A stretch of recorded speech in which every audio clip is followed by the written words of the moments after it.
म्हणजे आपल्या एकूण रेव्हेन्यू उत्पन्नाच्या जे महसुली उत्पन्न येतं त्यातलं 55% उत्पन्न आपण व्याज, पगार आणि पेन्शन ह्याच्यावर देतो. आज महाराष्ट्रातल्या ग्रामीण महिलांची जी रोजी आहे 220 रुपये ॲव्हरेज पर डे ही सरासरी काढली तर ह्याच्यापेक्षा बिहारमध्ये जास्त आहे, ओडिसामध्येही जास्त आहे. ही सर्वात कमीपैकी एक आहे. बरोबर. FDIच्या गुंतवणुकीमध्ये म्हणजे 52% गुंतवणूक देशातली एकट्या महाराष्ट्रामध्ये आली आणि त्या गुंतवणुकीमध्ये महाराष्ट्र क्रमांक 1 वरती आहे. पण FDI गुंतवणूक केल्याने आपल्या इथलं दारिद्र्य कमी होतं का? हे केवळ त्याचा फायदा फोर्ब्सच्या लिस्टमध्ये येण्यासाठी. म्हणजे आतापर्यंत टोल कोण भरत होता तर गाडी जाऊन तर टोल नाका क्रॉस करणारा भरत होता. आता कोण भरतोय? आता तोही भरतोय. गडचिरोलीतला जो कधी माणूस मुंबईत आला नाही तो पण भरतो कारण हे पैसे त्याचे पण आहे. थेट पैसे म्हणजे ही डायरेक्टली मतांची खरेदी असते. त्यामुळे नरेगा ही काही अशी मतं खरेदी करण्याची योजना नव्हती. कारण गरीब लोकांना बेरोजगार राहून परवडतच नाही, हा भाग आहे महत्त्वाचा. त्यामुळे जितके राज्य गरीब तितका बेरोजगारीचा दर कमी. 13,500 कोटी रुपयामध्ये सगळे छोटे व्यवसाय ऋणमुक्त होऊन जाते. आम्ही अभ्यास केला तर आम्हाला दिसून आलं की महिलांचा विशेषतः पगारी रोजगार आणि सेल्फ एम्प्लॉयमेंटचा पण हा त्यांच्या पायाभूत सुविधा आहेत की नाही याच्यावर अवलंबून असतो.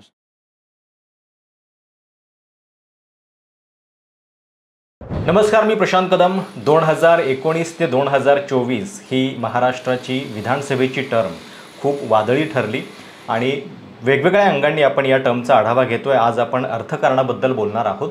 खरं तर निवडणूक जाहीर होता इतक्या साऱ्या योजना जाहीर झालेल्या आहेत आणि त्याच्यातून तिजोरी सरकारची जवळपास रिकामी झाल्याची टीका विरोधक करतायत. दुसरीकडे कॅगचा जो अहवाल आहे त्याच्यामध्ये सुद्धा चिंता व्यक्त केली जाते. महाराष्ट्रामधलं जे कर्ज आहे ते 7 लाख कोटींपर्यंत पोहोचल्याच्या बातम्या येत आहेत. आणि एवढं सगळं असताना अगदी शेवटची कॅबिनेट जाहीर होता सुद्धा टोलमाफीसारखे निर्णय सरकारनं धडाक्यामध्ये घेतले. खरंच नेमकी या 5 वर्षामध्ये अर्थव्यवस्थेची स्थिती काय होती, महाराष्ट्र कुठून कुठे गेला आणि आता भविष्यात जर आपल्याला हे सगळं सुधारायचं असेल तर त्याच्या संदर्भात पर्याय नेमके काय आहेत? विषय खूप महत्त्वाचा आहे. तुमच्या माझ्या दृष्टीनं काही गोष्टी नीट समजून घेण्याचा आहे. अर्थकारण म्हटलं की थोड्याशा जरा क्लिष्ट संकल्पना असतात, पण त्या सोप्या शब्दात समजून सांगण्यासाठी आता माझ्यासोबत अर्थशास्त्राचे प्राध्यापक डॉक्टर नीरज हातेकर आहेत. नमस्कार. मागच्या वेळी लाडकी बहीण योजनेबद्दल आपण डिटेल बोललो होतो, पण यावेळी आपण एकंदरीतच महाराष्ट्राच्या 5 वर्षातल्या अर्थव्यवस्थेचा आढावा घेणार आहोत. आणि म्हणजे निवडणूक जाहीर होता जे जाहीर झालेलं आहे, ज्या भरमसाठ योजना, सवलती, यातून अर्थव्यवस्थेचं काय चित्र आहे हे पण आपण नीट समजून घेणार आहोत. सर, पहिला प्रश्न तर 7 लाख कोटींचं कर्ज महाराष्ट्रावरती आहे असं कॅग सांगतोय. 1,99,000 कोटींची आपली वित्तीय तूट पोहोचल्याचं आकडे आहेत. हा इतका पैसा जर खर्च केला जात असेल तर म्हणजे ती खर्च करण्याची ताकद मुळामध्ये सरकारची आहे का? आणि यातून खरोखर जनतेचं भलं होतंय की केवळ निवडणुकांच्या फायद्यासाठी हा सगळा पैसा वापरला जातो? म्हणजे दोन्ही प्रश्न स्वतंत्र आहेत. म्हणजे नुसतंच आपण जर कर्जाचं प्रमाण बघितलं 7 लाख कोटी रुपये तरी आपल्या राज्याच्या सकल उत्पन्नाच्या साधारण 18% आसपास येतं. आणि मग आपल्यापेक्षा जास्त टक्के असलेली खूप राज्य आहेत. म्हणजे आपण ॲक्च्युली तुलनेने कमी असलेलं होतं. म्हणजे उदाहरणार्थ पंजाबमध्ये जवळजवळ 30-35% हे गेलेलं आहे. आपल्यापेक्षा गुजरातचं कमी आणि आपण एक सरासरीपेक्षा कमी आहोत. त्यामुळे कर्ज आपलं खूप होत आहे हा मोठ्या चिंतेचा विषय नाही आहे. ते आकडे फार आकडेच आपल्या राज्याच्या एकूण राष्ट्रीय उत्पन्नाच्या तुलनेत खूप भयावह नाही आहेत. पण हे का झालं आहे, हे कशामुळे आपण ही परिस्थिती कशामुळे आली आहे की आपण की आत्तापर्यंत आपलं जे फिस्कल मॅनेजमेंट राहिलेलं आहे अनेक वर्षाचं ते अत्यंत विवेकी आणि प्रुडंट राहिलेलं आहे. म्हणून आपली कर्ज कमी आहे. बरोबर. आणि म्हणून हा रेशो कमी आहे. आता तो कमी आहे म्हणून आपण कसंही वागायचं का, म्हणजे आपण कसे खर्च करतोय. आता कसं होतं की आपण ज्या अनेक तऱ्हेच्या तो वित्तीय तुटीविषयी बोलला असतो. बजेटमध्ये जी वित्तीय तूट मांडली होती ती साधारण 1 लाख कोटीची होती.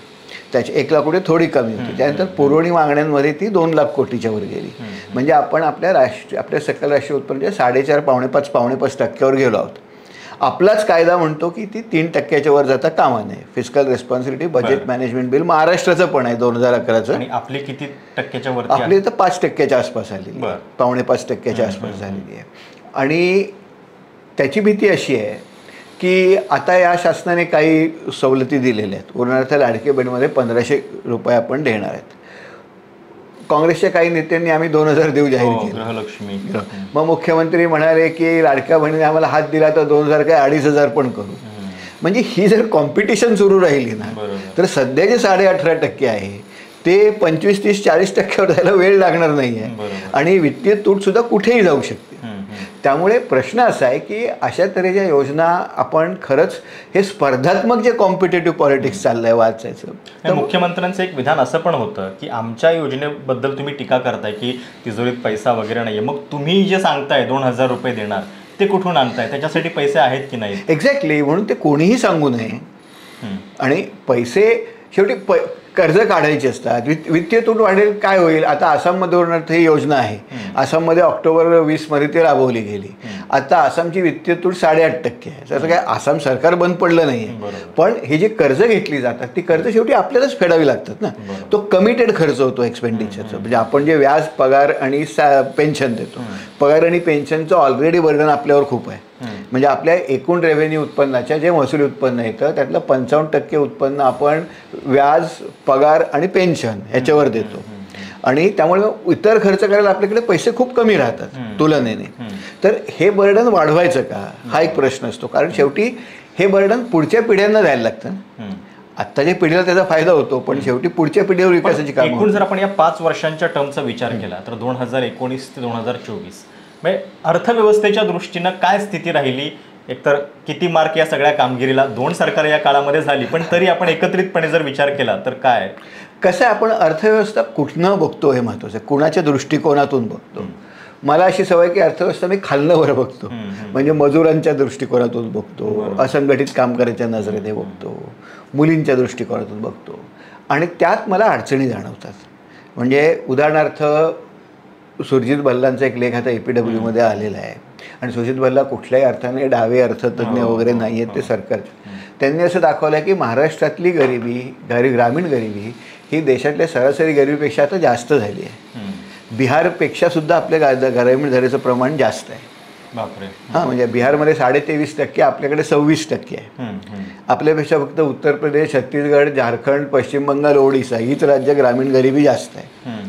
आता हे चांगलं की वाईट याच्यावर काहीतरी आपण भूमिका घ्यायला पाहिजे ना. आज भारत सरकारची आकडेवारी जी असते, एक पिरियॉडिक लेबर फोर्स सर्वे म्हणून असतो, त्यामध्ये ग्रामीण आणि शहरी भागांमध्ये मजुरांना किती पैसे मिळतात, सेल्फ एम्प्लॉईड जे आहे स्वयंरोजगार करतात त्यांचं उत्पन्न किती. आज महाराष्ट्रातल्या ग्रामीण महिलांची जी रोजी आहे 220 रुपये ॲव्हरेज पर डे ही सरासरी काढली तर ह्याच्यापेक्षा बिहारमध्ये जास्त आहे, ओडिसामध्येही जास्त आहे. ही सर्वात कमीपैकी एक आहे. बरोबर. एकीकडे ही स्थिती आहे आणि कालच्या पत्रकार परिषदेमध्ये उपमुख्यमंत्री देवेंद्र फडणवीस असं म्हणत होते की FDIच्या गुंतवणुकीमध्ये म्हणजे 52% गुंतवणूक देशातली एकट्या महाराष्ट्रामध्ये आली आणि त्या गुंतवणुकीमध्ये महाराष्ट्र क्रमांक 1 वरती आहे. नाही, कसं आहे माहिती आहे का की FDI गुंतवणूक येते बरोबर आहे, पण FDI गुंतवणूक केल्याने आपल्या इथलं दारिद्र्य कमी होतं का, किंवा त्याचा तळागाळाच्या लोकांना खरंच किती फायदा होतो. आणि ते FDI येते कुठे, कुठल्या तऱ्हेची FDI येते, त्यातनं खरोखर रोजगार निर्माण होतोय का, हे केवळ त्याचा फायदा फोर्ब्सच्या लिस्टमध्ये येण्यासाठी येतोय.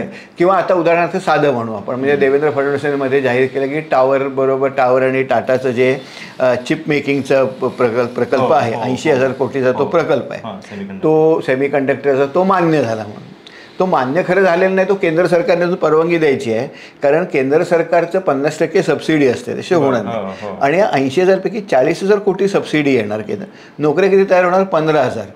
म्हणजे प्रत्येक नोकरी पडते केवढ्याला आपल्याला 3 कोटी रुपयाला पडते. तेवढी इन्व्हेस्टमेंट केल्यानंतर एक जॉब होतो. त्या जॉबला पगार किती मिळतो 25 किंवा 30,000 रुपये. मग 3 कोटी रुपये देऊन जर तुम्हाला 30,000 रुपये पगाराची नोकरी तयार करायची असेल तर खरंच FDI नुसती येणं हे येऊन बघणं चालेल की त्याचं नक्कीच काय होतंय हे आपण बघायला पाहिजे. बरोबर. म्हणजे उदाहरणार्थ आता आपल्या ST मध्ये 1,20,000 वर लोक कामाला आहेत. एस टीला जर आपण नीट गुंतवणूक केली तर कितीतरी प्रमाणात नोकऱ्या तयार होऊ शकतात. त्यामुळे केवळ FDIवर, आणि FDI शेवटी काय आहे की मुंबई आहे, पुणे आहे, नाशिक आहे, हे जे इंडस्ट्रीयल बेल्ट आहेत इथे FDI येतात. त्या काय गडचिरोलीमध्ये येत नाहीत. तर महाराष्ट्रात येतात. हे शासनाचं कौतुक नाही, त्याच्यामध्ये महाराष्ट्रामध्ये पूर्वीपासून हे औद्योगिक भाग जमलेले आहेत, तिथे येतात त्या. अर्थव्यवस्थेच्या इतर काही गोष्टींबद्दल आपण बोलूच, पण त्याच्या आधी मला थोडंसं एक आत्ता जो ताजा निर्णय झाला, निवडणूक जाहीर होता होता मुंबईकरांसाठी टोल माफी जाहीर झाली. तर याच्या पाठीमागचं अर्थकारण नेमकं काय? म्हणजे 50 रुपयांची ती टोल माफी सामान्यांसाठी जरी असली तरी प्रत्यक्षात त्या कंपनीला हे सगळे पैसे मिळणारच आहेत. मग हे आणि त्याची मुदत पण संपत आलेली होती. म्हणजे दोन गोष्टी आहेत की एकतर टोल माफी झाली तरी शासन पैसे देणार. हे कोणाचे पैसे आहेत? करदात्यांचे पैसे आहेत. म्हणजे आतापर्यंत टोल कोण भरत होता? तर गाडी जाऊन तर टोल नाका क्रॉस करणारा भरत होता. आता कोण भरतोय? आता तोही भरतोय. गडचिरोलीतला जो कधी माणूस मुंबईत आला नाही तो पण भरतो, कारण पैसे त्याचे पण आहेत. त्यामुळे ज्याचं काही घेणं देणं नाही या टोलची तो सुद्धा भरतोय, कारण शेवटी पैसे करदातेच आहेत, त्या कंपनीला द्यायला लागतील. महत्वाचा भाग असा आहे की हे खरं तर पूर्वीच होऊन जायला पाहिजे होतं, कारण टोल आता ते खर्च ते भरून निघालेले आहेत ना. त्यामुळे हे जे फक्त कंपन्यांना कमाईचे पैसे देतोय आपण, बरोबर, हे बंद करणं आवश्यक होतं. पण त्यातनं आता सध्या जी आपण त्याला नुकसान भरपाई द्यायला लागणार आहे ती गडचिरोलीतल्या माणसावर पण त्याचा बर्डन पडणार आहे. प्रत्येक तळागाळातला म्हणजे जो घटक आहे तो त्याचा पैसा त्याच्यात पैसा गेला ना याच्यात. ज्याने कधी मुंबई बघितलं नाही त्याचा पण पैसा गेला याच्यात. किती गमतीशीर आहे म्हणजे की लोकांना असं वाटतं की आपल्याला टोल माफी झाली, प्रत्यक्षात नको त्यांच्या खिशातनं पण पैसे जातात. खरं. बरं, आता म्हणजे अशा नोटवरती जर अर्थव्यवस्था सोडून राज्यकर्ते म्हणजे निवडणुकीला सामोरे जात असतील तर पुढचं चित्र किती भयानक दिसतंय, आणि त्याच्यातनं सावरण्यासाठी पहिली गोष्ट महाराष्ट्रानं काय केली पाहिजे? पहिली गोष्ट म्हणजे एकतर आपण सध्याची ज्या कल्पना आहेत, उदाहरणार्थ लाडकी बहीणसारख्या योजना आहेत, या इतक्या राज्यांमध्ये काय येत आहेत हे बघूया, आणि मग त्यातनं आपल्याला खरं दुखणं काय कळेल, मग काय करायला पाहिजे याच्यावरही बोलूया. किती 11 राज्यांमध्ये आहे? 11 राज्यांमध्ये लाडकी बहीण योजना आहे. त्यातली पहिली, मला वाटतं दोन्ही पक्ष असतील, भाजप काँग्रेस, सगळे आहेत. पण आसाम आणि आंध्रमध्ये पहिल्यांदा आली, बरोबर, 2020ला. आणि आसाममध्ये तिथं करोनाच्या पार्श्वभूमीवर आली. पण आसाममध्ये 4-5 वर्ष झाली आहेत, महिलांची परिस्थिती सुधारली का? तर आकडेवारीकडे बघितलं असं दिसतं की नाही सुधारली. म्हणजे करोनानंतर तिथलं जे महिलांच्या श्रमाची बाजारपेठ ही पूर्ण ढासळलेली आहे. नोकरीतलं प्रमाण खूप कमी झालं आहे. स्वयंरोजगार किंवा घरी बिनपगारी कौटुंबिक कामगार यांचं प्रमाण खूप वाढलं आहे, आणि स्वयंरोजगारातनं मिळणारा पगार जवळजवळ 1/3 कमी झाला आहे. म्हणजे या योजनेने महिलांना फायदा होतो तसं नाही. किंवा आंध्रमध्ये जे झालं आहे, आंध्रमध्ये उदाहरणार्थ याउलट आसामची वित्तीय तुट 8.5%वर गेली आहे. 8.5% पूर्णपणे अनसस्टेनेबल आहे. त्यामुळे दीर्घकाळात काय होईल? पण भाई या योजना राबवल्या का जातात? हे योजना राबवल्या का जातात हा अत्यंत महत्त्वाचा प्रश्न आहे. होतंय काय की आपली लोकशाही जी असते, लोकशाही व्यवस्थेत आपल्याला एक व्यापक सगळ्या लोकांची संमती यायला लागते, त्याशिवाय सरकार तयारच होत नाही. एक व्यापक ॲक्सेप्टेबिलिटी असायला लागते. पण सरकार जर प्रामुख्याने काही भांडवलदारांना सवलती देणे, काही कंत्राटदारांना सवलती देणे किंवा त्यांच्यावर वरदस्त ठेवणे, आणि मग कंत्राटदारांचं सरकारमध्येच सगळे जर संसाधनं फिरत असतील, शासनकर्त्यांमध्ये, राजकारण्यांमध्ये, कंत्राटदारांना कामं मिळतात, त्यात त्यांना पैसे मिळतात, त्यातले काही पैसे मग राजकारण्यांकडे परत येतात त्यांचे राजकीय राजकारण चालवायला. कारण लाडका कंत्राटदार अशा पद्धतीने पण काही लाडका कंत्राटदार लोकांना एक्झॅक्टली. आणि कंत्राटदार, राजकारणी आणि उद्योगपती, प्रामुख्याने कंत्राटदार हे महाराष्ट्रामध्ये खूप मोठं नेटवर्क झालं आहे. आणि लोकांना हे दिसतं, आणि लोकांना दिसतं म्हटल्यावर त्यांना राग येतो, कारण आपल्याच आयुष्यात काही सुधारणा होत नाही आहे. मला तर काय नोकरी विक्री मिळत नाही आहे, माझं उत्पन्न वाढलं नाही, आणि हे तर समोर आहे गाड्या बिड्या यांच्याकडे आहेत, आता पजेरो आली, आता फॉर्च्युनर आली, बंगला झाला, हे दिसतं. मग ती व्यापक संमती होत नाही. मग व्यापक संमती येण्यासाठी काय करायला लागतं? तर इतर लोकांना सुद्धा काहीतरी त्यात स्टेक द्यायला लागतो. आणि तो स्टेक खरं तर म्हणजे एखाद्या चांगल्या व्यवस्थेमध्ये आयुष्याचं स्तर सुधारणे, आपल्याला जीवनाविषयी आपण खरंच वर जाऊ शकतो, ही एक वास्तविक अपेक्षा निर्माण होणे, ती पूर्ण होऊ शकणे, हे लोकांपर्यंत खरं व्हायला पाहिजे त्या दृष्टीने. पण तसं जर होत नसेल तर मग डायरेक्टली लोकांची संमती खरेदी करणे हा एकच पर्याय उरतो. त्यामुळे मी तुला पैसे देतो, तू मला मत दे. आणि हे लोकशाहीच्या दृष्टीने खूप घातक आहे, कारण लोकशाहीमध्ये मतदार हा एक मूल्याधिष्ठित नागरिक असायला हवा. याच्याबद्दल आता मी असं पण ऐकलं होतं की म्हणजे काँग्रेसच्या काळामध्ये रोजगार हमी योजना सुरू झाली, पण म्हणजे ते पण एक प्रकारे की तुम्हाला काम काहीतरी मिळते आणि त्याच्या बदल्यात पैसे दिले जात होते. त्याच्यातल्या काही गोष्टी तयार पण झाल्या, ग्रामीण भागामध्ये बंधारे झाले, इतर काही गोष्टी झाल्या. तर हे असा विचार न करता थेट पैसे म्हणजे हे डायरेक्टली मतांची खरेदी असते. एक व्यापक संमतीची खरेदी असते. बरोबर. काँग्रेसच्या काळामध्ये म्हणजे जो नरेगाचा कायदा आला, तो कायदा आज ग्रामीण अर्थव्यवस्थेत टिकवून तोच कायदा धरतोय. मी कुठेही गावांमध्ये जातो, कुठलीही कामं बघतो, तर नरेगाची कामं नरेगाच्या कामावर लोकांचं खूप उपजीविका अवलंबून आहे. मी आत्ता एका खेडेगावात गेलो होतो आंध्र प्रदेशमधल्या. त्या आंध्र प्रदेशमधल्या खेडेगावात त्यांच्या हे एक म्हणजे मासे मारणाऱ्यांचं गाव आहे. ते छोटंसं गाव आहे. त्या गावाला जायला असं बेट आहे छोटंसं आणि समुद्रातनं जायला लागतं. मासे पकडत होतो लोक. जवळ त्यांच्या आता एक हे ऑइल डिगिंग प्लॅटफॉर्म सुरू झालं ONGCचा. मासेमारी गेले कित्येक वर्ष बंद आहे. फक्त नरेगावर पोट चाललं आहे लोकांचं.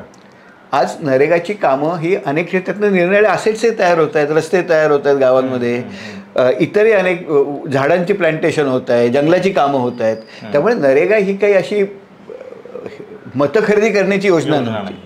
ही शक्ती त्याच्यातनं व्यवस्थित वापरली जाते. आणि असं कितीतरी रिसर्च आहे जे दाखवतं की जिथे नरेगाची कामं वाढली आहेत तिथे महिलांची प्रकृती सुधारलेली आहे, मुलांचं शाळेत जाण्याचं प्रमाण वाढलेलं आहे, अनेक गोष्टी आहेत ना. त्यामुळे महाराष्ट्राच्या बेरोजगाराबद्दल एक भयावह स्थिती मांडणारा तुम्ही एक बेरोजगारनामा मांडलेला आहे. एकतर त्याच्यातली आकडेवारी नेमकी काय आहे हे थोडक्यात सांगा. ते चित्र कसं म्हणजे चिंताजनक आहे ते सांगा आणि त्याच्यानंतर आपण त्याच्यावरती काय उपाय करू शकतो. ही आकडेवारी भारत सरकारचीच आहे. बरं. भारत सरकार दरवर्षी एक पिरियडिक लेबर फोर्स सर्वे म्हणून एक आणतात. त्याच्यामध्ये भारतातल्या प्रत्येक राज्यामध्ये ग्रामीण आणि शहरी भागांमध्ये सर्वेक्षण होतं. साधारण 4-4.5 लाख लोकांचं ते सर्वेक्षण होतं. आणि त्याच्यामधनं लोक काय करतात तर त्याच्यामध्ये आम्ही जो आकडेवारी मांडलेली आहे त्याच्यामध्ये 2 ठळक गोष्टी लक्षात आलेल्या आहेत. एक तर महिलांच्या बाबत, ग्रामीण आणि शहरी महिलांच्या बाबत. आता ग्रामीण महिलांमध्ये साधारण ज्याला मी लेबर फोर्स पार्टिसिपेशन म्हणतो, म्हणजे श्रमशक्तीमध्ये किती महिला आहेत यांचं प्रमाण महाराष्ट्रामध्ये 75% साधारण आहे. ग्रामीण भागातल्या साधारण काम करण्याच्या वयातल्या 75% महिला कुठल्या ना कुठल्या प्रकारे श्रमशक्तीमध्ये आहेत. पण याच्याकडे हा आकडेवारी फसवी आहे. कारण ह्या 75%मधल्या 40% स्त्रिया या अनपेड फॅमिली वर्कर आहेत. म्हणजे त्या काम करत आहेत, घरात शेतात काम करत असतील, दुकानात काम करत असतील नवऱ्याच्या वडिलांच्या, पण त्यांना स्वतःला उत्पन्न काही मिळत नाही, मोबदला काही मिळत नाही. कारण आपली व्याख्या कामगाराची अशी आहे की कुठल्याही आर्थिक बाबीला म्हणजे ज्यातनं काहीतरी अर्थार्जन होतं अशा कुठल्याही बाबीला जर आपण पगारी किंवा मोबदल्याशिवाय किंवा मोबदला घेऊन किंवा मोबदल्याशिवाय जर हातभार लावला तर आपल्याला वर्कर म्हणतात. म्हणजे मी जर वडिलांच्या हॉटेलमध्ये बसलो असेल गल्ल्यावर तर मला ते एम्प्लॉईड म्हणतात. म्हणून तो मी लेबर फोर्स. तर 40% महिला अशा आहेत. आणि इथे अडचण अशी आहे की त्यांना एक तर घरची कामं करायला लागतात, त्याचं तर कोण काय देत नाही, पण त्याच्यावर नवऱ्याच्या किंवा वडिलांच्या दुकानात शेतावर कामं करायला लागतात, त्याचा पण मोबदला मिळत नाही. हाय. नंतर 30% महिला ज्या आहेत त्यातल्या या रोजंदारीचे मजूर आहेत. ग्रामीण महाराष्ट्रातले 30% महिला, 32% महिला रोजंदारीवर आहेत. त्यांचा दिवसाचा सरासरी रोजंदारीचा दर हा 220 रुपये आहे. आणि हा भारतातल्या सर्वात लोएस्ट रोजगारांपैकी आहे. 19% महिला या सेल्फ एम्प्लॉईड आहेत. म्हणजे एकतर त्यांच्या अगदी किरकोळ नावावर शेती असेल किंवा लहान मोठे उद्योग करतात. तर ह्यांचं साधारण महिन्याचं अर्निंग 11-12 हजार रुपये आहे. आणि फक्त 9% स्त्रियांना रेग्युलर जॉब आहे, जो महिन्याला पगार देतो. त्यातल्या पण बरेचशा घरकाम करतात, पण त्यांना तो रेग्युलर सॅलरीमध्ये गणतात. आणि त्यांचा महिन्याचा पगार परत 11,000 रुपये उत्पन्न. म्हणजे ग्रामीण भागात स्त्रियांची उत्पन्न कमी आहेत. पुरुषांच्या बाबतीत फक्त अनपेड फॅमिली वर्कर पुरुष नाही आहेत, सेल्फ एम्प्लॉईडमध्ये जास्त आहेत, पण आर्थिक परिस्थिती काय फार वेगळी नाही.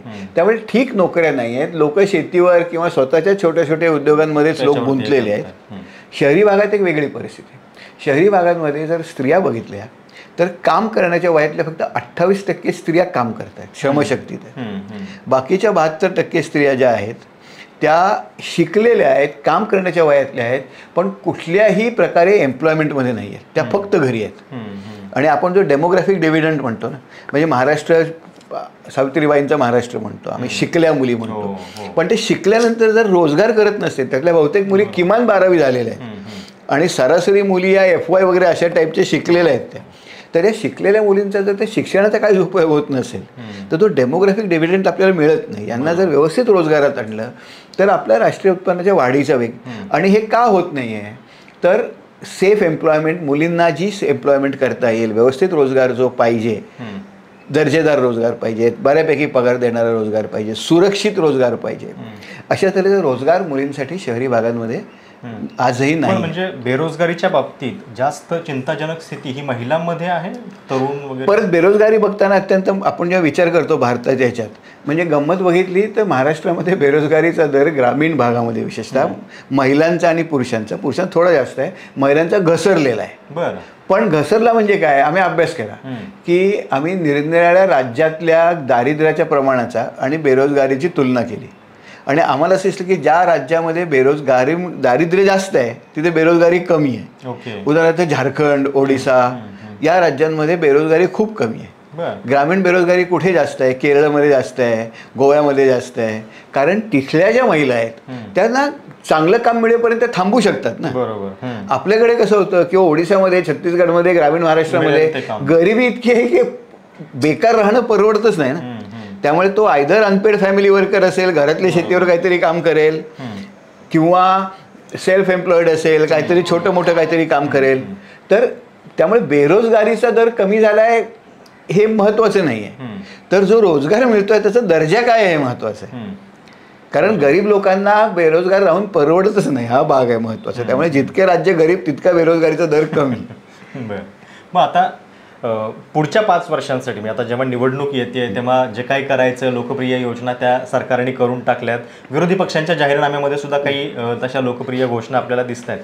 पण अर्थव्यवस्थेसाठी अशा एक 3-4 महत्त्वाच्या गोष्टी कुठल्या आहेत की ज्या तातडीनं करायला पाहिजेत असं तुम्हाला वाटतं? मला असं वाटतं की एकतर सध्याच्या ज्या योजना आहेत लाडकी बहिणीसारख्या, या सध्या जरी आपल्याला परवडत असतील तरी त्या लॉंग टर्ममध्ये परवडणाऱ्या नाही आहेत.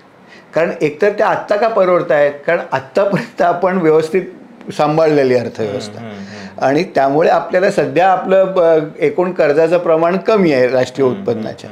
पण ही जर स्पर्धा सुरू झाली की हे 2,000 मग मी 2,500, 29ला परत निवडणूक येणार ना, तिथे काय करणार, 5,000 करणार, मग दुसरे 10,000 करणार. आता आपण 46,000 कोटींची काहीतरी, 46,000 1,00,000 कोटींचे सगळे आहेत.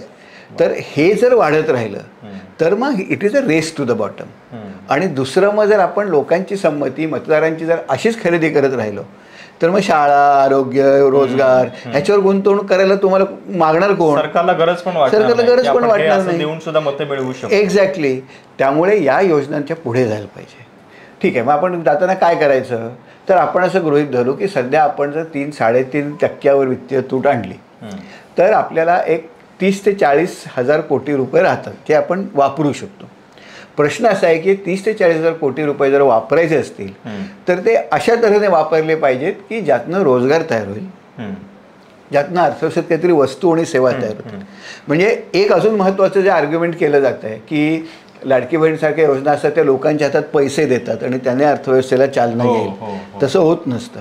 कारण लोकांच्या हातात पैसे दिल्यावर अर्थव्यवस्थेला चालना फक्त काही विशिष्ट परिस्थितीत मिळते.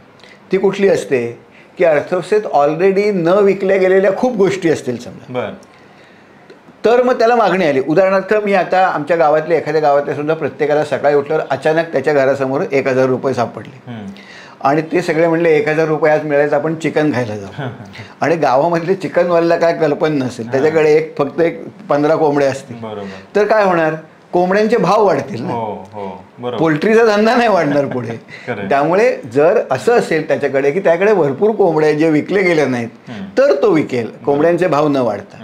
पण अर्थव्यवस्थेत म्हणून महत्त्वाचा भाग काय आहे की अर्थव्यवस्था वाढवायची असेल तर लोकांच्या हातात फक्त पैशाचा उपयोग नाही, तर वस्तू आणि सेवांची उपलब्धता कशी वाढेल, उत्पादकता कशी वाढेल, लोकांना त्यासाठी धंदे कसे वाढतील, तसे लोकांना हाताला काम कसं मिळेल, ही जी रिअल बाजू असते ना अर्थव्यवस्थेची, ही रिअल बाजू सांभाळणं खूप महत्त्वाचं आहे. आणि ती रिअल बाजू सध्या आपल्याकडे प्रॉब्लेम आहे, कारण रोजगार निर्माण होत नाही आहे. हे ह्याच्यावर आपल्याला मग 2-3 मार्ग काढता येतील. एक, आज महाराष्ट्रामध्ये जर लहान धंदे बघितले अत्यंत सूक्ष्म, ज्याला ओन अकाउंट एंटरप्राईज आम्ही म्हणतो, ही कुठल्याही फॅक्टरी ॲक्टखाली रजिस्टर्ड नसते, छोटंसं किराणा मालचं दुकान असेल, एखाद्या बाई चालवतात, चहाची टपरी असेल, असे जर बघितले तर महाराष्ट्रात 1.5 कोटी लोक आज या निर्णयाच्यात काम करतात. माझ्याकडे ही आकडेवारी आता ॲन्युअल सर्वे ऑफ अनइन्कॉर्पोरेटेड एंटरप्राइजेस आला, त्याच्यामधली आकडेवारी आहे. तर शहरी भागातल्या 58,33,000 पुरुष आहेत, 17,69,000 स्त्रिया शहरी भागात आहेत, ग्रामीण भागात 25,000 लाख पुरुष आहेत आणि 28 लाख स्त्री आहेत. मग साधारण 1.25 ते 1.5 कोटी लोक रुपये याच्यात साधारण 65 लाख उद्योगात काम करतात. बरं, म्हणजे महाराष्ट्रामध्ये एकूण छोटे छोटे उद्योग हे 65 लाख आहे. 65 लाख आहे. कुठल्या स्वरूपाचे उद्योग? हे एकच एम्प्लॉयर असेल, एकच मालक आणि तोच कामगार. साधं दुकान जरी असेल, साधं दुकान असेल, साधी गाडी असेल फळाची, हे असे जे उद्योग आहेत ते 65 लाखाच्या वरच्या आसपास आहेत आणि त्यामध्ये 1.5 कोटी लोक त्याच्यामध्ये एम्प्लॉईड आहेत. ओके. आता यांना आपण सक्षम कसं करायचं, तर यांच्यापुढे अनेक, म्हणजे वर्ल्ड बँकेने एक अभ्यास केला होता, त्यांनी एक नुकता स्टडी आला, तर फ्युचर इज फिमेल, महाराष्ट्राचा अभ्यास केला. त्यात त्यांचं असं म्हणणं आहे की ह्यातल्या ज्या महिला जे उद्योग चालवतात ना, त्या उद्योगांना जर सक्षम केलं तर हे उद्योग वेगाने वाढू शकतात. आणि बरीच पण त्यांनी सांगितलं काय करायला पाहिजे. त्यात एक महत्त्वाचा भाग असा आहे की कर्ज मिळत नाही, दुसरं तांत्रिक माहिती नसते, प्रशिक्षण नसतं, पायाभूत सुविधा नसतात, वीज नसते, रस्ते नसतात, पाणी नसतं, घर सांभाळून धंदा करायचा तर मग शाळा जवळ पाहिजे, आरोग्य सुविधा जवळ पाहिजेत, कनेक्टिव्हिटी पाहिजे, रस्ते जोडलेले पाहिजेत एकमेकाला. तर या सगळ्या गोष्टींचा बघताना आपल्याला या गोष्टींवर जर आपण काम केलं तर आम्ही काही गोष्टी मांडतो आहे. म्हणजे एक तर या 65 लाख जे धंदे आहेत, सरासरी कर्ज त्यांचं 19,000 रुपये आहे. 19,000 रुपये हे सरासरी, हां, प्रत्येकाचं 19,000 रुपये सरासरी कर्ज आहे. कारण ही छोटे धंदे आहेत त्यांचे आणि या कर्जाचा त्यांना त्रास होतो, कारण बरंचसं कर्ज त्यांनी खाजगी सावकारांकडनं घेतलं असतं. तर आपण समजा या सर्वांचं कर्ज, त्या कर्जापुरतं अनुदान दिलं एकदाच, 13,500 कोटी रुपयेमध्ये सगळे छोटे व्यवसाय ऋणमुक्त होऊन जातील. त्यांना किती अनुदान द्यावं लागेल प्रत्येकी? साधारण प्रत्येकी 20,000 रुपये ॲव्हरेज. म्हणजे ती कर्जाची रक्कम छोटी. तर हे 13,500 कोटी रुपयांमध्ये आपण सगळे छोटे धंदे आपण त्यांच्या डोक्यावरचं जो कर्जाचं वजन आहे ते आपण काढून टाकू. बरं, दुसरं आपल्याला असं करता येईल की आपल्या पतपेढ्या आहेत, बरोबर. आता त्या पतपेढ्यांमधनं आपण समजा इच्छा छोट्या व्यवसायांना कर्ज दिली आणि या छोट्या व्यवसायांना कर्ज आपण समजा 6% व्याजाने दिली आणि सरकार म्हणलं की आम्ही या व्याजाची जबाबदारी आमची, तुम्हाला बिनव्याजी कर्ज मिळेल, व्याजाची जबाबदारी आम्ही. तर 1 लाख कोटीचं कर्ज द्यायला आपल्याला फक्त 6,000 कोटी लागतील. या सगळ्या लोकांना कर्ज द्यायचं. 1 लाख कोटी जर कर्ज दिली आपण, तर सरकारला बोजा फक्त प्रत्येकाला किती अमाऊंटचं कर्ज? प्रत्येकाला याच्यामध्ये 1.5 लाख रुपयाचा अर्ज येऊ शकेल. कर्ज येऊ लाखाचं कर्ज त्यांना बिनव्याजी मिळू शकतं. बिनव्याजी मिळू शकतं. त्याच्यासाठीची तरतूद किती? 6,000 कोटी रुपये सरकारला बर्डन येईल. म्हणजे लाडकी बहीण योजनेवरती आपण 46,000 कोटी रुपये खर्च करतोय. एक्झॅक्टली. केवळ 6,000 कोटीमध्ये आपण या सगळ्या धंद्यांना 1.5 लाख कोटी देऊ शकू. हे धंदे दुप्पट झाले तर हा बर्डन 12,000 कोटीवर जाईल असं आपण गृहीत धरू. सध्या आपण पतपेढ्यांच्या नेटवर्कवरनं, बचत गटाच्या नेटवर्कवरनं केलं, तिथे NPA अत्यंत कमी आहेत, म्हणजे 1%च्या वर. पण आपण असं गृहीत धरू की नवीन धंदे मोठ्या प्रमाणात सुरू झाले की अनेक बंद पडतील आणि ते अपेक्षित पण आहे. म्हणजे एखाद्या गावामध्ये 4-5 हॉटेलं काढली, त्यातली 3 बंद पडतात, 2 बंद पडतात, काही टिकतात आणि मग त्यातनं चांगली हॉटेलं टिकतात. स्पर्धा होते. स्पर्धा असणे अत्यंत गरजेचं आहे एक सक्षम अर्थव्यवस्था उभी राहायला. त्यामुळे ह्याला, म्हणजे शुम्पीटर नावाचे एक अर्थतज्ञ होते, त्याला क्रिएटिव्ह डिस्ट्रक्शन म्हणतात. नवीन तंत्रज्ञान येतं, नवीन आयडियाज येतात, जुने बंद पडतात, हे होत राहतं. तर मग ह्यातनं जे धंदे बंद पडतील त्यांना आपण त्यांच्या आपण सगळ्या कर्जाची हमी घेतल्यामुळे सर 10% धंदे बंद पडतील असं धरू आपण. ती NPAची किंवा थकीत कर्जाची रक्कम किती असू शकते? ती साधारण 10,000 कोटीपर्यंत असू शकते. 1 लाख कोटीमधले 10% बंद पडले. 65 लाख उद्योगांची जास्तीत जास्त 10,000 कोटी रुपये आपण दरवर्षी. म्हणजे विजय मल्ल्याने थकवलेलं कर्ज सुद्धा साधारणपणे 10 ते 12,000. एक्झॅक्टली. आपण त्यातनं या सगळ्यांना सपोर्ट करू शकतो. आणि ही किती महत्वाची बाब आहे की छोटे उद्योग जे आहेत त्यांचे कर्ज बुडवण्याचं प्रमाण खूप कमी असतं. 1%चे पण तो NPA नाही आहे त्यांचा. 1% पण नाही. बरं, आता ह्यात अजून एक महत्त्वाचा भाग काय आहे की एक कारण आहे धंदे नीट चालत नाहीत कारण त्यांना पायाभूत सुविधा नसतात. म्हणजे मी गावात धंदा करतो पण मला रस्ताच नाही बाजारपेठेपर्यंत जायला, किंवा मी महिला आहे पण मला मुलांची शाळा लांब आहे, किंवा मला प्रवास करता येत नाही. तर या सगळ्या लक्षांसाठी एक पायाभूत सुविधांची रचना गाव पातळीवर झाली पाहिजे. आणि ही का होत नाही तर ग्रामपंचायती त्यांचे GPDP बनवतात, ग्रामपंचायत डेव्हलपमेंट प्लॅन बनवतात, मग ते डिस्ट्रिक्ट प्लॅनिंग कमिटीला येतात आणि तिथे साधारणपणे बहुतेक वेळा राजकीय निर्णय होतात. म्हणजे पालकमंत्री असतात, आमचे मतदार कुठे आहेत, कोण कॉन्ट्रॅक्टर आवडता कोण आहे, त्याला कुठे काम करायला द्यायचं. म्हणजे एक विनोद सांगतो. आमच्या गावाचं नाव सांगत नाही मी कारण ते लगेच. तर तिथे एक कातकरी कुटुंब राहत होतं आणि मी बरेच वर्ष कातकरी काम करत असल्यामुळे मला त्यांना रेशन कार्ड द्यायचं होतं माणसं त्या कुटुंबाचं. ते कुटुंब आधी एका हायवेच्या बाजूला राहत होतं आणि त्याचा पत्ता वगैरे लागतो ना. तर अचानक ते तिथे दिसेनाशी झाले. हायवे रुंदीकरण आलं तर तिकडनं मुकणे नावाचा माणूस होता, तिकडनं हल्ला. मग मी त्याला परत शोधत गेलो तर एका पुलाखाली तो राहत होता. रस्त्याच्या कडेला पूल होता, म्हणजे असं नाला होता, ते पुलाखाली राहत होता. मग त्याचं परत 15 दिवसांनी तिकडनं पण मुकणे गेला कारण तो पूल पाडला. तर नवीन पूल चांगला होता, पूल पुन्हा करायचा म्हणून. मग तिकडनं परत मुकणेला शोधत गेलो. तो एका माणसाच्या शेतात राहायला लागला. मग त्या शेतात त्या माणसाने प्लॉट पाडले बिल्डिंग. मुकणे तिकडनं पण हल्ला. मी मुकणे म्हणलं तुम्ही गेल्या 6 महिन्यात 3 पत्ते बदलले, मला तुमचं रेशन कार्ड काढायचं आहे, मी तुमचा पत्ता कसा देऊ. मुकणे म्हणतो साहेब मी काय करू, मी जिथे जातो तिथे विकासच येतो म्हणून. तर विकास तर तो विकास याची आवश्यकता काही नाही, पण कॉन्ट्रॅक्टर्स आणि त्यांचं साठं लोटं ह्यातनं जे आपण कामं करतोय ना, तर हे होऊ नये म्हणून आम्ही मध्ये एक लेख लिहिला होता. म्हणजे भारत सरकारची एक आकडेवारी येते मिशन अंत्योदय म्हणून. तर प्रत्येक गावात, भारतातल्या प्रत्येक गावात काय पायाभूत सुविधा आहेत हे दिलेलं असं. रस्ता आहे की नाही, बँक आहे की नाही, असेल तर किती दूर आहे, बाजारपेठ आहे की नाही, यांचा आम्ही एक निर्देशांक बनवला. आणि ह्यातनं आपल्याला प्रत्येक गावात काय अडचण आहे हे दिसून येतं. आम्हाला लक्षात आलं की महाराष्ट्राचा क्रमांक याच्यामध्ये वर्ण 27वा आहे. ग्रामीण महाराष्ट्राची परिस्थिती पायाभूत सुविधेबाबत अजिबात चांगली नाही आहे. वरून 27 मध्ये खाली राहिले किती म्हणजे खाली आपल्या अरुणाचल वगैरे असे आहेत जिथे खरं टोपोग्राफी अवघड आहे. तर हे का होत आहे, तर मग आपल्याला ह्यातनं एक साधी पद्धत करता येते की एक जिल्ह्याच्या पातळीवर एक डॅशबोर्ड तयार करता येतो. त्यामध्ये सहज माझ्या जिल्ह्यातला सगळ्यात मागास तालुका कुठला, त्यामध्ये सगळ्यात मागास गाव कुठलं, तिथे काय प्रश्न आहेत, हे जर डॅशबोर्ड आपल्या समोर ठेवला, डिस्ट्रिक्ट प्लॅनिंगमध्ये जर ह्याच्यावर आपण निर्णय घेतले, हे एक प्लॅटफॉर्म तुम्ही तुमचं करा ना राजकारण, पण या चौकटीत त्याच्या फार बाहेर जाऊ नका, तर आपोआप कामं होतील जमिनीवरची. पण आपल्याकडे तसे निर्णय होत नाहीत. तर ग्रामपंचायतींना सक्षम करणे, त्यांच्याकडे व्यवस्थित निर्णय होतील की नाही, पैसे दिल्या जात आहेत की नाही हे बघणे. आणि ह्याने रोजगारावर आम्ही अभ्यास केला तर आम्हाला दिसून आलं की महिलांचा विशेषतः पगारी रोजगार आणि सेल्फ एम्प्लॉयमेंटचा पण हा त्यांच्या पायाभूत सुविधा आहेत की नाही याच्यावर अवलंबून असतो. हा महत्त्वाचा भाग आहे. म्हणजे बाकीचं सगळं जर कंट्रोल केलं, हायवे किती जवळ आहे, मोठं शहर आहे की नाही, शिक्षण वगैरे, त्या आदिवासी आहेत की कोण आहेत अजून, हे सगळं जर बाजूला काढलं तरी पायाभूत सुविधांचं महत्त्व तिथे खूप महत्त्वाचं आहे. तर ते पायाभूत सुविधा निर्माण झाल्या तर रोजगार पण निर्माण होईल. तर ते आपण एक नंतर चौथा एक आता भारताविषयी चर्चा सातत्याने होते, गेले कित्येक वर्ष होते, 20 वर्ष होते जवळजवळ, आणि ती आता तो प्रश्न अधिक गंभीर झाला आहे. भारताला फ्लेलिंग स्टेट म्हणतात. फ्लेलिंग स्टेट म्हणजे काय की आपलं सरकार वर खूप सक्षम असतं.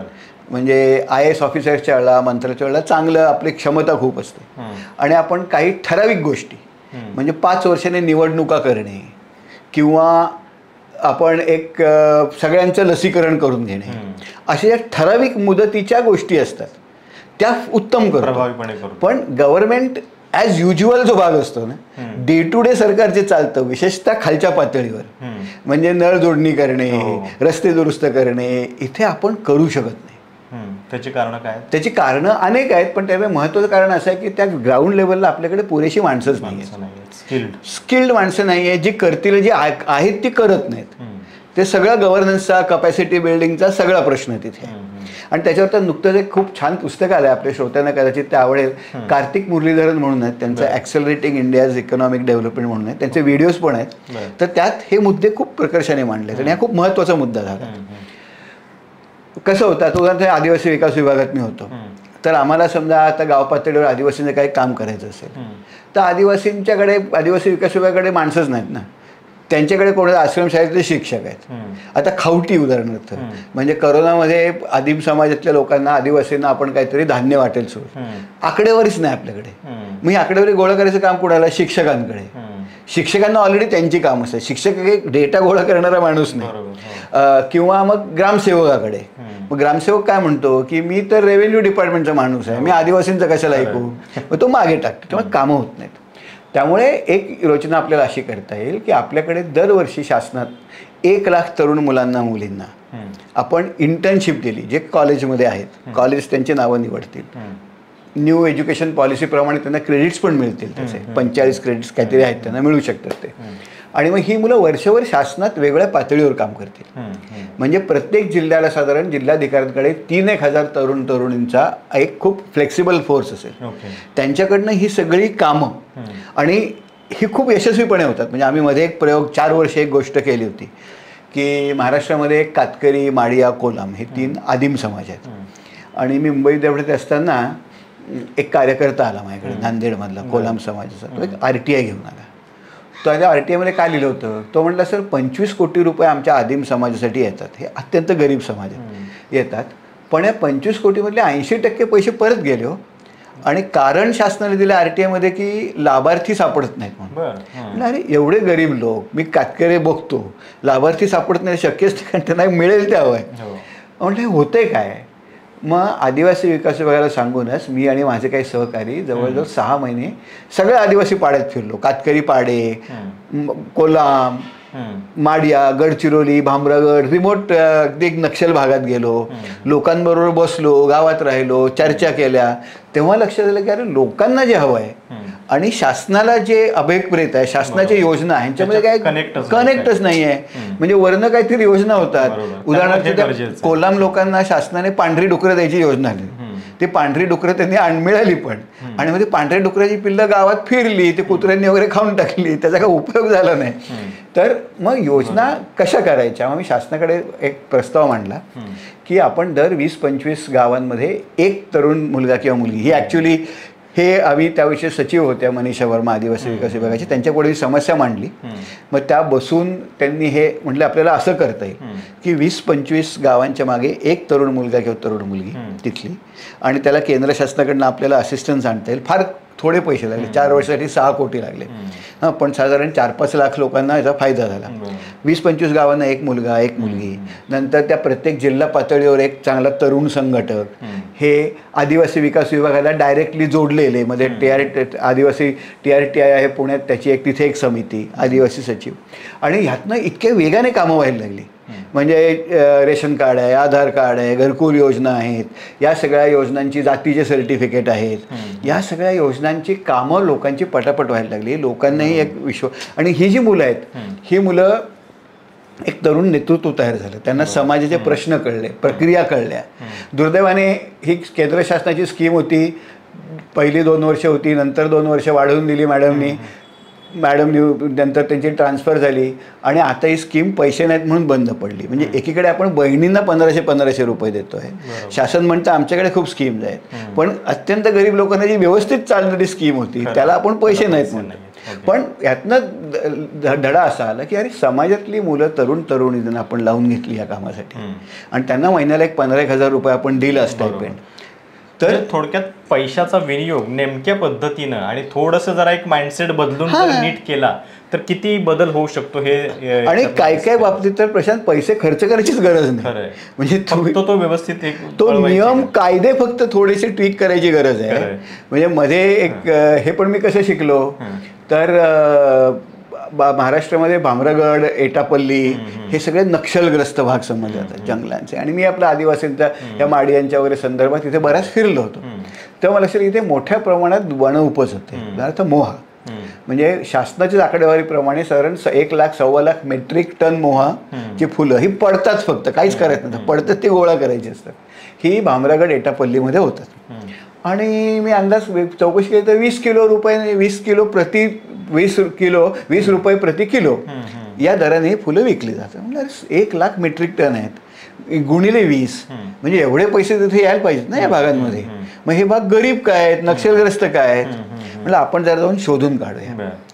मग मी गेलो, एक आदिवासी मुलं होती 8-10, त्यांना पण आम्हाला शासनाच्या एका योजनेमधनं आम्ही त्यांना जोडून घेतलं. आणि तेव्हा आदिवासी विकास विभागाने वर्मा मॅडम होत्या, खूप या नवीन गोष्टींना सपोर्ट केला. अधिकारी पण कसे महत्त्वाचे असतात भाग. तर मग गेलो तेव्हा पहिल्यांदा लक्षात आलं की लोक फुलं जास्त वेचतच नाहीत, कारण मेहनत खूप असते. आणि 20 रुपये त्या तुलनेत, म्हणजे किलोभर फुलं वेचायला 1-2 दिवस लागतात, 1 दिवस तर अख्खा लागतो. मग म्हटलं असं असेल तर आपण तरी शोधूया कुठे होतं. मग ही फुलं गडचिरोलीमधनं भामरागडमधनं बंगाली लोक विकत घेतात 20 रुपये किलोने, 20-25 रुपये किलो. आणि तिकडनं ती जंगलातनं 40 किलोमीटर चालत जाऊन छत्तीसगडच्या बाउंड्रीवर जातात. करकेली वगैरे लहान लहान गाव आहेत. आम्ही गेलो त्यांच्या मागे चालत. मग तिकडनं ती जातात छत्तीसगडमधल्या धमतरी वगैरे सारख्या गावात.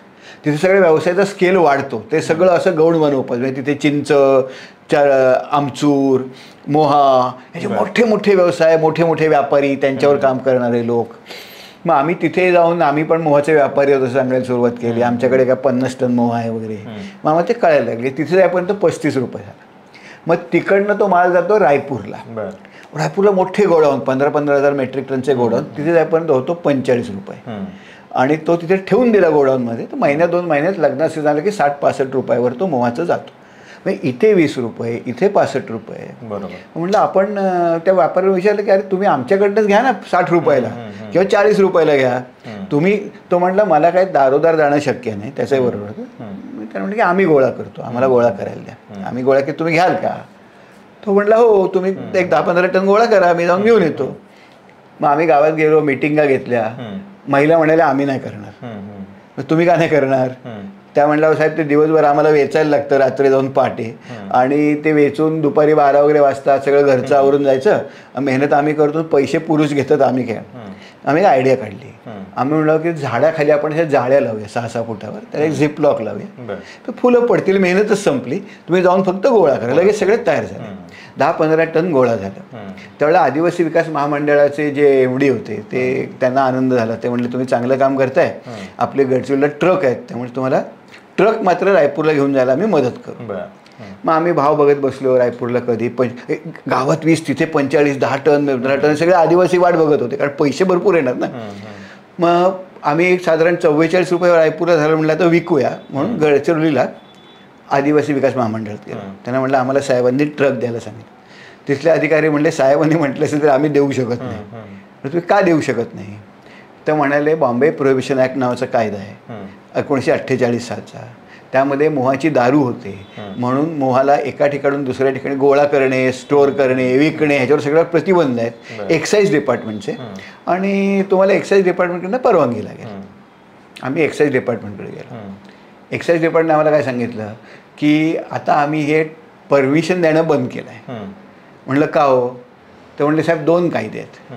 एक तर वन हक्क कायदा आहे केंद्र शासनाचा, तो म्हणतो की हा सगळा माल आदिवासींचा आहे, त्यामुळे बंधन घालू शकत नाही. दुसरा कायदा आपला बॉम्बे प्रोहिबिशन ॲक्ट आहे, तो म्हणतो की ह्याच्यावर बंधन आहे. त्यामुळे मधनं एक मार्ग काढला आहे, तर आदिवासी पाहिजे तेवढा कुठेही घेऊन जातात पण विकायचा नाही. म्हणजे आम्हाला उपयोग काय त्याचा?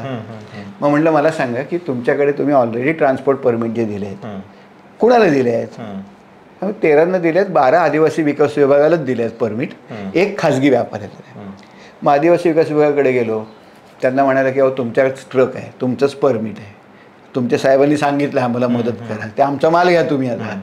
तर तसा आम्ही घेऊ शकत नाही, कारण आम्हाला तो खरेदी करायला लागतो. आणि खरेदी केला तर तो आमचा भावच 19 रुपये आहे.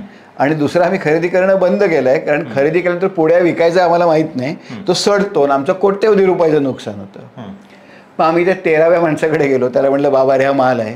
त्याने तो 44 रुपयाला घेतला आणि विकला. आदिवासी खुश झाले. मग आम्ही हे लावून धरायचा प्रयत्न केला. म्हणजे सचिवांबरोबर मुख्यमंत्री चीफ सेक्रेटरीच्या मीटिंगमध्ये गेलो. त्यांना सांगितलं साहेब एवढा फायदा होईल, त्या गडचिरोलीमध्ये वर्षाला काही 100 कोटी रुपये येतील, उद्योगधंदा वाढेल, सगळं जे रायपूरमध्ये इन्फ्रास्ट्रक्चर आहे गडचिरोलीत गोडाऊन्स येतील, ट्रक्स येतील, वाहतूक येतील, त्याचे व्यवसाय येतील, त्याच्याबरोबर हॉटेल वगैरे तयार होतील, गावातल्या लोकांना उत्पन्न खूप चांगलं मिळेल, सगळ्याचा विकास होईल. त्यामुळे उत्तम आहे, तुम्ही एक्साईज डिपार्टमेंटकडे जा आणि त्यांच्याकडनं हे प्रस्ताव करून घ्या. प्रस्ताव काही नाही, फक्त गॅझेट नोटिफिकेशनने त्या कायद्यातनं महुआ हा काढून टाकायचा, अजून काही करत नाही. पण ते सरकारमध्ये झालं नाही. नवीन सरकार आलं, नवीन पुन्हा गेलो, तिथेही झालं नाही.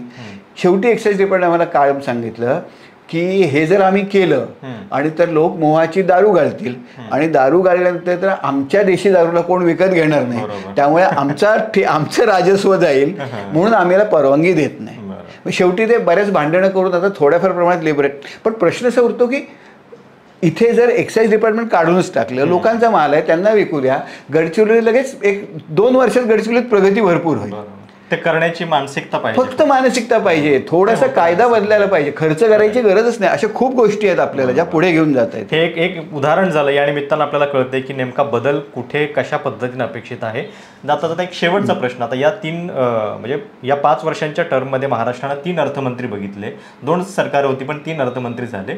कशा पद्धतीनं कामगिरीचं मूल्यमापन कराल आणि यांची सगळी शक्ती जी आहे ती राजकीय सगळी व्यवधानं सांभाळण्यातच खर्च झाली? मला वाटतं पहिल्यांदा जे अर्थमंत्री म्हणजे कसं आहे, अजितदादा हे दोन्ही सरकार म्हणजे तिन्ही सरकारं बदलली, त्यातले अर्थमंत्री, विरोधी पक्षनेता आणि परत अर्थमंत्री, बरोबर. तिन्हीमध्ये अजितदादा एक कॉन्स्टंट आहेत, बरोबर.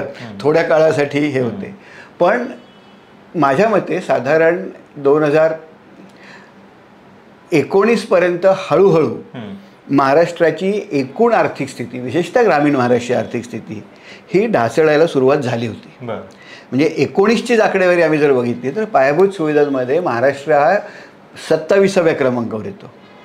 महाराष्ट्रातलं जे मोठे ग्रामीण दारिद्र्य आपल्याला दिसतं हे गेल्या 2-3 वर्षात साचलेलं नाही आहे, हे अनेक वर्षात साचलेलं आहे. विकास कधी होतो जेव्हा एखादी योजना आपण आणतो जी सर्वसमावेशक असते.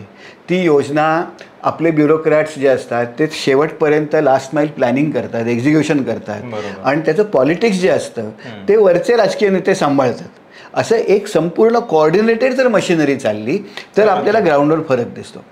आपल्याकडे गेल्या कित्येक वर्षात काय झालं आहे, एकतर महत्त्वाचे जे विषय आहेत म्हणजे आदिवासी असेल, महिला बालकल्याण असेल, मायनॉरिटीज असेल, शालेय शिक्षण असेल, इथले मंत्री सगळ्यात कमकुवत माणसाला तिथे मंत्री करतात, कारण ती खाती खायची नाही आहेत. बरोबर. अधिकाऱ्यांना पण त्या खात्यांमध्ये एवढा इंटरेस्ट नसतो.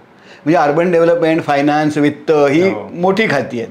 त्या दृष्टीने आदिवासी किंवा शालेय शिक्षण, महिला बालकल्याण ही किरकोळ खाती समजली जातात. त्यात रस कुणाला नसतो, आणि तो जो मंत्री असतो तो मंत्रीसुद्धा तिथनं काहीतरी आपल्या दुसरीकडे काहीतरी मिळेल हेच बघत असतो. त्यामुळे एकत्र असं करून सिस्टमॅटिकली जमिनीवर काम करणे ही प्रक्रिया आपल्याकडे गेले कित्येक वर्षापासून खंडित झाली आहे. आणि दुसरा भाग असं झालं की सध्या हे सरकार तर काय आल्यापासनं आपल्याला अनेक निरनिराळ्या आपली राजकीय व्यवधानच कशी सांभाळता येतील, आपल्या राजकीय इक्वेशन सांभाळून आपण खुर्चीवर आमदार सांभाळणे हा एककलमी कार्यक्रम झाल्यामुळे ते दिशा येत नाही आहे त्याला, आणि ती दिशा धोरणात्मक देणं खूप आवश्यक आहे. नवीन एक स्कीम अजून एक सजेस्ट केलेली आहे, ती तर खूप छान, म्हणजे मला असं वाटतं की ती त्यात पोटेन्शियल आहे की आपल्या मुलांना साधारण आता रोजगार नाही आहे, आणि रोजगार जर मिळवायचा असेल तर त्याला एक्सपिरियन्स नाही आहे. तर ही जी अप्रेंटिसशिप स्कीम जी आहे ही केंद्र सरकार ही आणायचं म्हणतं आहे. म्हणजे 500 मोठ्या कंपन्यांमध्ये 1 कोटी, म्हणजे प्रत्येक कंपनीला साधारण 4000 कोटी. याच्यामध्ये कसं होणार की याच्यामध्ये ठराविक कंपन्या कुठे आहेत, पुण्यामध्ये आहेत, मुंबईमध्ये आहेत, नाशिकमध्ये आहेत, त्या एका विशिष्ट तऱ्हेच्या मुलांना घेणार. आमच्या नंदुरबारमधल्या आदिवासी मुलीला काय ह्यात चान्स मिळणार नाही, कारण ती मुंबईला येणार कधी, तिला घेणार कधी ते. त्यामुळे आपण एक थोडी वेगळा विचार करतोय की इथे एक साधारण दरवर्षी 5 लाख मुलांना आपण एक एम्प्लॉयमेंट व्हाउचर देऊ. 1.5 लाख रुपयाचं, त्यात 15,000 रुपयाचे असतील. आणि समजा मला आता एका हॉटेलमध्ये शिकायचं आहे, मला माझं हॉटेल काढायचं आहे, तर हॉटेल व्यवसाय मला शिकून घ्यायचा आहे. कुठल्या तरी हॉटेलमध्ये मला काम केलं तर मला म्हणतो हॉटेलवाला काय मला काम देणार नाही. मी जर माझं हे वाउचर त्याला दिलं हॉटेलवाल्याला, आणि त्या हॉटेलवाल्याने मग मला समजा एक 15,000 रुपये पगार दिला, आणि त्याच्यामधनं त्या हॉटेलवाल्याची ही जी 15,000 रुपये आहेत याची भरपाई शासनाने केली, सरकारने केली, आणि हे नीट आपल्याला स्ट्रीमलाईन करता येईल. तर ह्याच्यामध्ये मुख्यमंत्री कौशल विकास याच धर्तीवर आहे. पण फरक काय मग? याच्यामध्ये फरक असा आहे की मुख्यमंत्री कौशल विकास योजना ही एका फिक्स ठिकाणी, कसं असतं की लोकांचं स्किल मॅपिंग करायला आवश्यक असतं ना. म्हणजे उदाहरणार्थ मला सुतारकाम शिकायचं असेल तर मला सुतारकाम देणारा कोणतरी माणूस शोधून मला तिथे ठेवलं पाहिजे. समजा मी त्या माणसाकडे एखाद्या हॉटेलला 2 महिने काम केलं, मग की हा मला नीट सांगत नाही, ह्याचा धंदा नीट चालतो, मग दुसऱ्या हॉटेलवाल्याकडे माझे वाउचर आहेत, मी तर दुसऱ्याकडे ते वाउचर दे. इथे अधिकार त्या व्यक्तीकडे राहील, बेरोजगार व्यक्तीकडे त्याला हे निवडीचा अधिकार त्याच्याकडे राहील, आणि आपल्याला शोधत बसायला लागणार नाही, तो स्वतःच शोधेल, आणि ते आपोआप मार्केट मॅचिंग होईल. साहजिक आहे की अशासारख्या म्हणजे एकतर मानसिकता बदलून वेगवेगळ्या पद्धतीनं जर आपण विचार केला तर ह्या लोकप्रिय योजना ज्या आहेत लाडकी बहीणसारख्या ज्याच्यावरती 46,000 कोटी रुपये खर्च होत आहेत त्याच्यापेक्षा अगदी कमी पैशामध्ये सुद्धा आपण अर्थव्यवस्थेचं चित्र बदलू शकतो. गेल्या 5 वर्षामधलं अर्थव्यवस्थेचं जे चित्र आहे ते नेमकेपणानं नीरज हातेकर सरांनी आपल्यासमोर मांडलेलं आहे. तुम्हाला या सगळ्याबद्दल नेमकं काय वाटतंय आणि मतदान करताना यातले काही मुद्दे तुम्ही नक्कीच विचारात घ्यावेत, भवितव्याचा विचार करावा ही सुद्धा अपेक्षा आहे. तुमच्या सूचना कमेंट्स असतील तर त्या सगळ्यांचं स्वागत आहे. चॅनल सबस्क्राईब करायला विसरू नका. धन्यवाद.